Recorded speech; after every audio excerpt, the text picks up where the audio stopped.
So I've got some great news and some shite news. First of all, the good news is I've got a nice cup of tea in my nice Loki Doki cup. Cheeky Cam Concentrate for them who haven't seen it. Yes, so that's the good news. The bad news is we've just had to sell one of our best players. Awesome.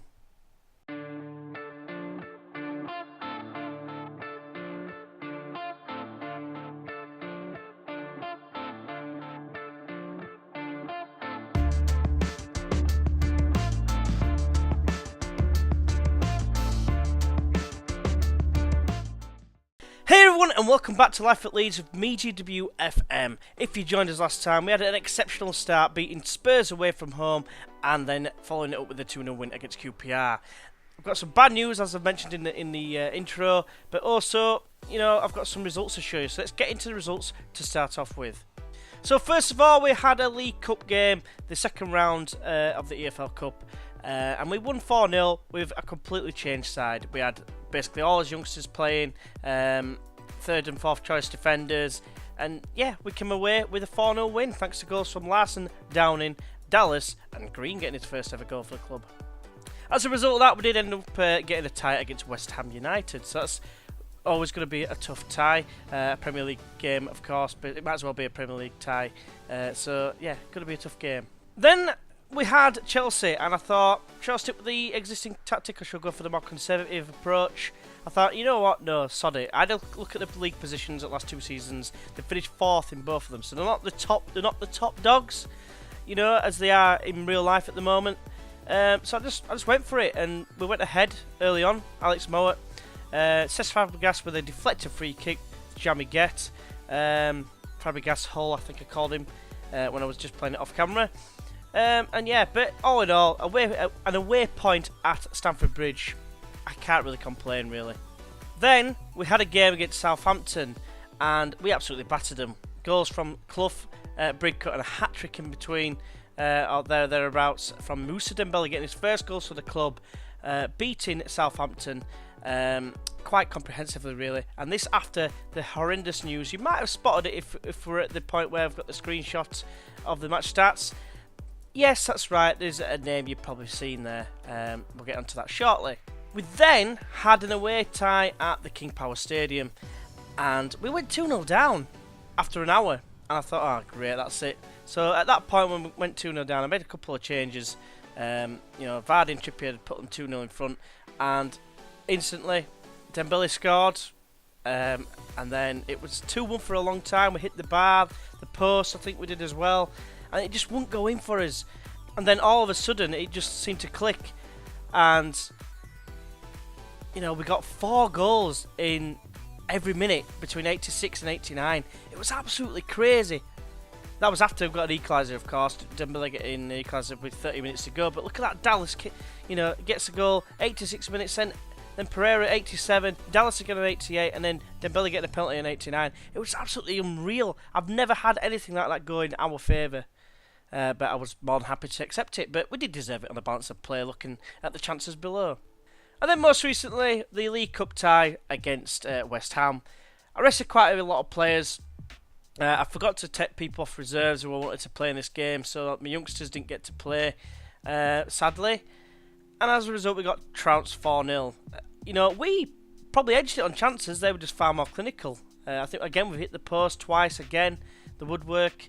But yeah, quite a lot of yellow cards, and we never really we're going to do anything in this, especially when they got the early goal in the second half to make it 2-0. But yeah, it was just a bad day at the office. So yeah, going into the actual transfers then, there's been one new transfer in, of course, because of the one that's gone out, which, if I scroll down here, you probably can't see because of my big face. Not Romario, but Ronaldo Vieira has left to go to Southampton, and in his first game, or second game might have been, was a pacing against us to show him who's boss. I did put on hard tackling because his minimum fee release clause was 12.75. I think I touched on it on the transfer episode, and basically what happened is I couldn't release any more money to get the contract sorted out. And I always thought there was going to be a fear of it, and I just noticed it on transfer deadline day that he had a wanted sign at the side of him, and I thought, oh no. here we go. He's going to end up going, and Southampton came in with the bids and like quadrupled his wages, and I could offer £190 a week. He's not exactly going to accept that, is he? So I had to let him go. The one good thing that's come out of it, though, is that we've managed to sign, first to sign Harry Arter, who was at Bournemouth, who was transfer listed by request. I managed to put it $2.5 million up front and then 8 million over 2 years. So it's not as, it doesn't use up as much. The one thing I did like about this guy, obviously, he's very similar to Ronaldo Vieira at this point. So we're not really, I don't think we're losing anything. We're just losing the potential of Ronaldo Vieira, because obviously he's going to be absolutely amazing. I might try and buy him back at some stage, but we'll have to wait and see. But otherwise, Arter's coming in and he's bow-footed, which I did like. So it'll be interested to see how he gets on. So far, pretty solid, averaging 7 in 3 games. So we'll have to wait and see if he develops. I'm 43 grand a week, which is a lot, of course.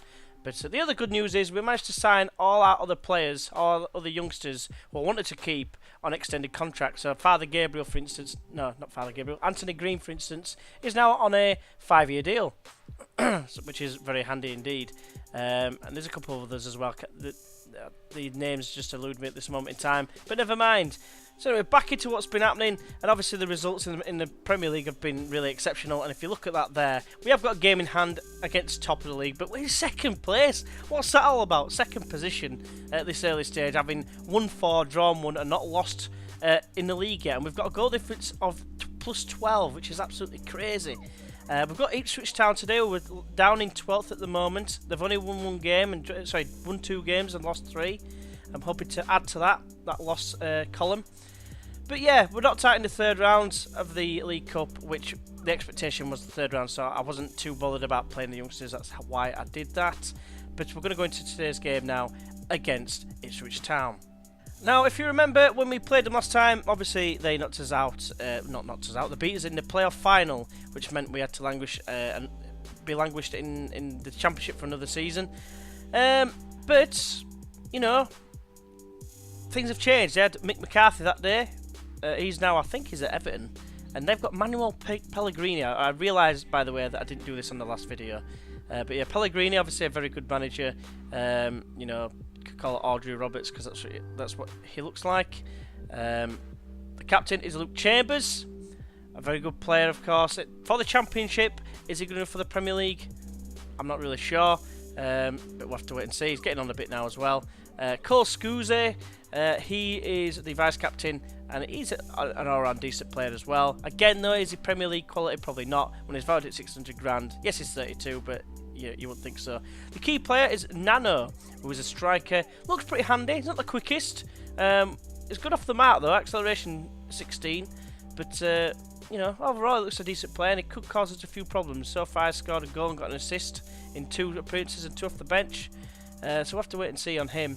But yeah, let's get into the game. Let's kick some ass, and let's have a look at the team selection first. So the team selection for today's game is going to be Bentley in goal, with Manquillo at right back, Angelino at left back, Onguene and Big Ken continuing in the central defensive positions.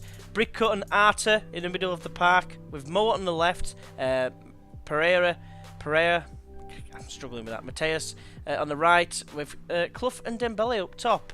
They've sort of struck up a bit of a decent partnership. Dembele's got 2 hat-tricks. That's it, though. He hasn't scored in 3 of the other games. So we'll have to wait and see if it keeps going in the right direction. Let's just put it like that. Today's Premier League clash is brought to you live from Ellen Road. It's Leeds United FC against Ipswich Town FC. Now, we are the favourites for this game.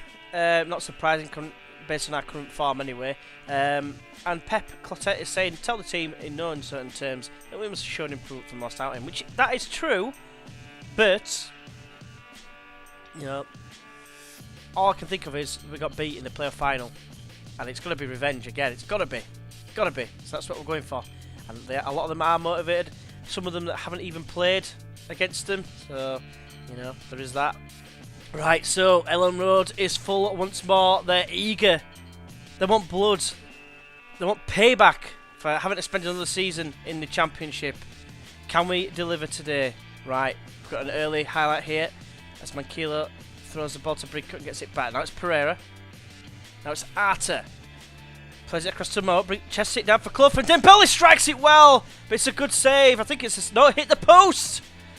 God, we must have hit the post about 10 times already this season. It's crazy paving. Pereira. Infield to Dembele. Clough smashes it. It's gone in. I might almost say I hit the post again on its way in, but we don't care. It's 1-0.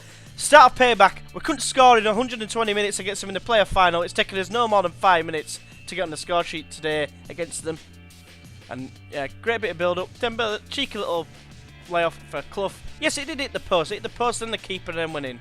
So, not complaining. Brickut's picked up his customary yellow card that he seems to get every single game. Clough has it now. It's stumbled, but has somehow retrieved it. And plays the ball over towards Pereira. Walker-Peters, though, is headed straight to Dembele! It's 2-0! Terrible goalkeeping by Arkowski. But we don't care again inside Ellen Road, because it's 2-0 Leeds against Ipswich.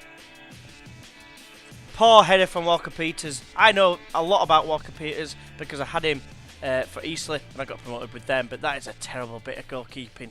What is that? What? Yeah, that could go anywhere, you schmuck. Right, we've got another highlight here. Is this going to be 3 perhaps? Arter. I'd love it to be. Oh, what a ball. That's to Clough. He brings it down superbly. Now it's Mowat. On the left-hand side, can he whip it in? He can. He's got bodies in the box. And Clough is one of them. It's gone in again. By accounts, he can't stop it. And it's an own goal from Berry by all accounts. I thought it was Clough, but no, it must have taken a deflection off Berry. Let's have a look here. Mowat. Running down the wing. Just inside the area. And then Clough smash. Oh, yeah, it's hit Berry square in the jaw. And it's gone in. Like that. And I just like pretty much broke my own jaw. So it's a free kick. And Kudu. Trying to find an opening for Ipswich. He plays it through Berra to retrieve, make up for his mistake. I don't want to say retrieve for. But, yeah, Berra makes amends for his own goal and it's 3-1. Yeah, Christie got it here. Nice little, like, back heel through. And Berra, the centre-back, Bentley's waving at someone in the crowd while falling over because that was not really an attempt at a save, in my opinion. But never mind. Right, so it's half-time. And, you know, we're doing quite well. I'm just going to tell him to guard against complacency because that is, like, the worst thing that can happen in football, in my opinion. And then I'm also going to tell Javi Manquillo to calm down because I don't want him getting another yellow card. It's a little tip that I heard. I think we were watching Loki Doki. Someone had mentioned to him that calm down. Every time he's used calm down, they've never been sent off. Have to wait and see. But, yeah, let's go out there, boys, and let's continue. It's a good play, really, because aside from the goal, we've been really, really good. Right, so we get the second half underway, going from left to right in an all-white kit. Right, so I'm just taking off Harry Arter, Mowat's going into the middle, and Manquillo, Frown is coming on for him, and Piazon for Harry Arter. Just freshen up a little bit. There's not really been anything happen in the second half thus far, so hopefully it can make a difference. Dodson with a throw, throws it into the box, headed away by, collected by Bentley, sorry. And he throws it out to Frown. It's a bit of a loose throw, and the Kudu finish him. Kudu's got it now. It's a great challenge from Frowney to make up for it. It looked like it could have been from behind, and to be honest with you, I'm surprised that he didn't get penalised for that. But here come the Mighty Whites on the attack now, on the counter. Dembele finds Pereira. It's a good tackle in the end. I think it was Scusi. And Beffadil gets mauled to the ground by Big Ken. It's a fantastic challenge, and now it's on Gwene. Mowat finds Clough. Across to Piazon. Mowat square to Brickut. Now it's Clough. Can he feed it through? He can't. Pereira! Near post, and Biakowski does collect it this time. Right, so it looks like it's going to be a victory for us, this. Big Ken has it. Piazon.